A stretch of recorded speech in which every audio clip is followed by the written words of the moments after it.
মাননীয় স্বরাষ্ট্রমন্ত্রী মহোদয়। মাননীয় স্পিকার, আপনাকে ধন্যবাদ। এটা মাননীয় স্পিকারের এখতিয়ার। যদি মাননীয় স্পিকার সময় না দেন আমি বসে পড়তে পারি। মাননীয় মন্ত্রী, আপনি কথা শেষ করুন দয়া করে। না, আপনি অনুমতি না দিলে this is my point of order. যদি আপনি পয়েন্ট অফ অর্ডারটা ফর্মুলেট না মাননীয় মন্ত্রী, আপনার কথা শেষ করুন দয়া করে। দাঁড়া করেও রাখতে পারেন, দিস ইজ ইউর রাইট। আমার বলছেন আপনি। মাননীয় মন্ত্রী, আপনার বক্তব্য শেষ করুন দয়া করে। আমি সবাইকে সম্মান জানাতে চাই।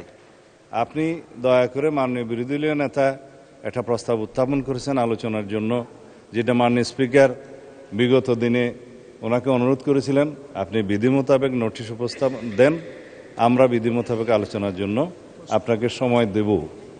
কিন্তু সেটা মাননীয় চিফ হুইপ যেটা বলেছেন যে আমাদের ট্রেডিশন অনুসারে যে প্রশ্নোত্তর পর্ব এবং ৭১ বিধির পরে এই জাতীয় মুলতবি প্রস্তাবগুলো নিয়ে নোটিশ উত্থাপিত হয়, সেই কথাটাই আপনি মাননীয় বিরোধী দলীয় নেতাকে বলেছেন।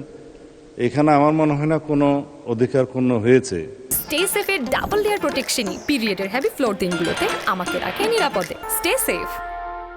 আমার মনে হয় আপনি প্রশ্নোত্তর পর্বের বাকি বিষয়টা যে ৭১ বিধিতে আপনি আজকে উত্থাপন করার সুযোগ দিবেন কি দিবেন না সেটাও আপনার এখতিয়ার, তবে এটা সংসদ সদস্যদের একটা অধিকার।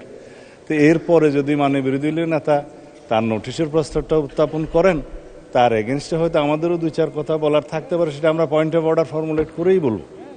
তো সুতরাং আপনি বিধি মোতাবেক এগিয়ে যান। আমিও আপনাকে অনুরোধ করবো আপনার মাধ্যমে যেভাবে আপনি অর্ডার অফ দি ডেটা পরিচালনা করতে চাচ্ছেন দয়া করে সেভাবে যান, আদার মেম্বার্সদের রাইটটাও প্রোটেক্টেড হয়। ধন্যবাদ মাননীয় স্পিকার।